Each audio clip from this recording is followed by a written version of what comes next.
नमस्कार दोस्तों। आज का जो हमारा टॉपिक है वो है कोरोना पर चर्चा।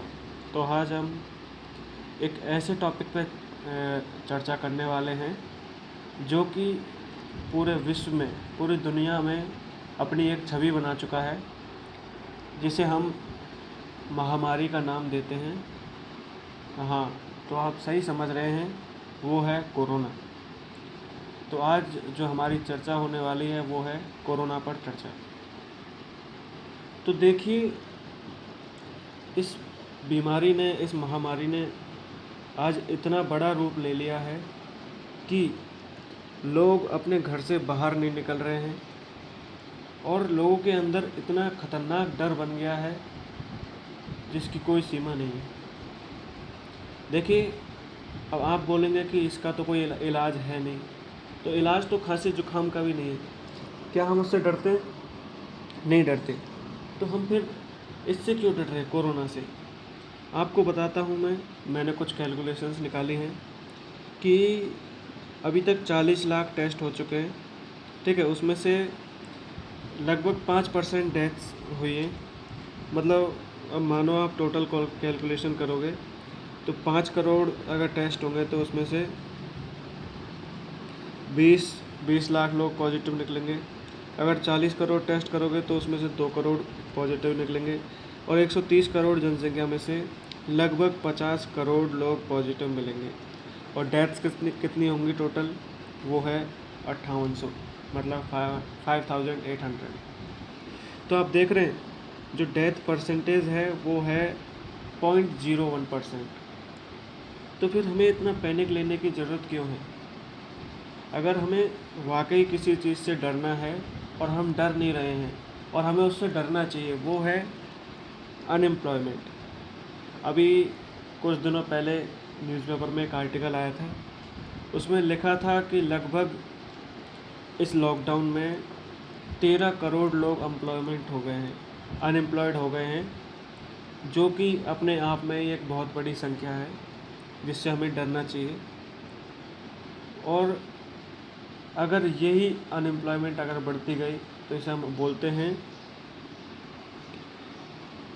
रिसेशन टाइम, ठीक है। रिसेशन अगर बढ़ता गया तो लास्ट में ये डिप्रेशन में चला जाता है। अपनी जो बिजनेस साइकिल होती है उसमें बोला जाता है कि रिसेशन आता है, रिसेशन के बाद डिप्रेशन आता है, ठीक है।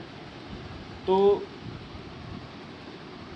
अब अपनी जो गवर्नमेंट है वो धीरे धीरे अनलॉक करना स्टार्ट कर दिया है, लेकिन उन्होंने अनलॉक तो कर दिया, लेकिन ये सारी सर्विसेज करेगा कौन?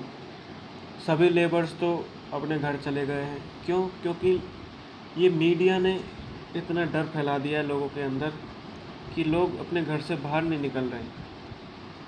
अब देखिए, जितनी ये डेथ्स हो रही हैं इतने टाइम में, मतलब 3 से 4 महीने हो चुके हैं इस बीमारी को, और डेथ्स हुई है 5800। इतनी तो अपने इंडिया भर में, पूरे इंडिया में एक महीने के अंदर रोड एक्सीडेंट में हो जाती है। समझ रहे हो मैं क्या कहना चाह रहा हूँ? मतलब कि एक भय लोगों के अंदर फैला रखा है।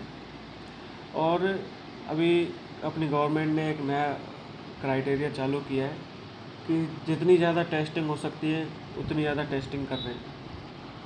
तो कहाँ तक करेंगे ये लोग टेस्टिंग? अब मैं आपको एक और आंकड़ा बताता हूँ जो आपको बताएगा कि इंडिया के अंदर सभी लोगों की टेस्टिंग होना बिल्कुल इम्पॉसिबल है।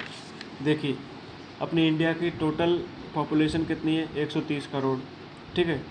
टोटल टेस्ट कितने हुए अभी तक? 40 लाख, ठीक है। मतलब डेली 1 लाख टेस्ट हो रहे हैं। तो पूरे महीने में कितने होंगे? 30 लाख टेस्ट। और पूरे साल में कितने होंगे? 3 करोड़ 60 लाख, ठीक है। मतलब एक साल के अंदर 3 करोड़ 60 लाख हो रहे हैं। अगर टोटल 130 करोड़ लोगों का टेस्ट करना है तो हमें लगभग लग जाएंगे 36 साल। तो सोच रहे हैं, 36 साल के अंदर अगर सभी लोगों की टेस्टिंग होगी तो उस टाइम तक ये बीमारी कितना भयानक रूप ले चुकी होगी, वो आप खुद ही इमेजिन कर सकते हैं। तो मैं आप लोगों को बस यही समझाना चाहूँगा इस वीडियो के माध्यम से कि ये जो मीडिया ने भय पैदा कर रखा है लोगों के अंदर, हमें इस भय को मारना है, हमें इस भय से लड़ना है। क्यों? क्योंकि आज के टाइम पे अभी गवर्नमेंट ने बोला है कि कंस्ट्रक्शन का काम चालू हो गया है, लेकिन कंस्ट्रक्शन करेगा कौन? सभी लेबर तो अपने घर पे आ गए हैं, सब अनएम्प्लॉयड हो गए हैं। अब देखिए, अब इतने सारे लोग अनएम्प्लॉयमेंट हो चुकी है लोगों की, तो अब काम करेगा कौन? इकनॉमी बिल्कुल डाउन हो चुकी है। अब उसको फिर से रीस्टार्ट लेने में बहुत टाइम लग जाएगा। तो गवर्नमेंट को एक स्टेप लेना चाहिए कि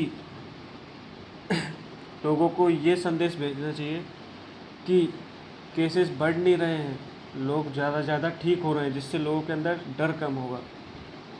ठीक है, लोग अपने काम में फिर से वापस आएंगे और धीरे धीरे अपनी इकनॉमी में स्टार्ट होगी।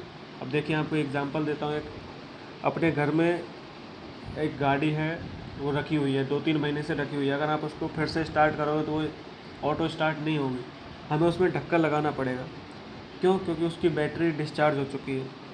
जैसे ही हमारी ढक्का लगा के हम गाड़ी को स्टार्ट करेंगे, तो फिर वो गाड़ी धीरे धीरे बैटरी चार्ज होगी और फिर से गाड़ी वही पुराने जैसे हालात में आ जाएगी। अब देखिए, अपने इंडिया के अंदर मेडिकल फैसिलिटीज़ इतनी है नहीं। अब हम लोग इतने सारे टेस्ट करवा रहे हैं, अब उन टेस्ट के बाद लोगों को रखेंगे कहाँ? मतलब जितने ज़्यादा लोग पॉजिटिव निकलते जाएंगे तो उनको हम रखेंगे कहाँ? हमारे पास तो बेड्स की भी फैसिलिटी नहीं है। तो फिर लोगों के अंदर पैनिक और बढ़ जाएगा। तो इससे अच्छा है जिसकी क्रिटिकल कंडीशन हो रही है, हम लोग सिर्फ उन्हीं का टेस्ट करें। सभी लोगों को टेस्ट करने से कोई मतलब नहीं है। क्यों? क्योंकि अगर आपने टेस्ट किया और वहाँ पे आदमी को पता चला कि उसको कोरोना हो गया है, तो आधा आदमी तो वैसे ही टूट जाएगा। मैंने बहुत से केसेस सुने हैं जिसमें लोगों को हार्ट अटैक आ रहे हैं, जैसे उनकी टेस्टिंग हो रही है और उन्हें पता चल रहा है कि उनको कोरोना हो गया है, तो उनको हार्ट अटैक आ चुका है। और भी बहुत सारी बीमारियों से मर चुके हैं वो लोग।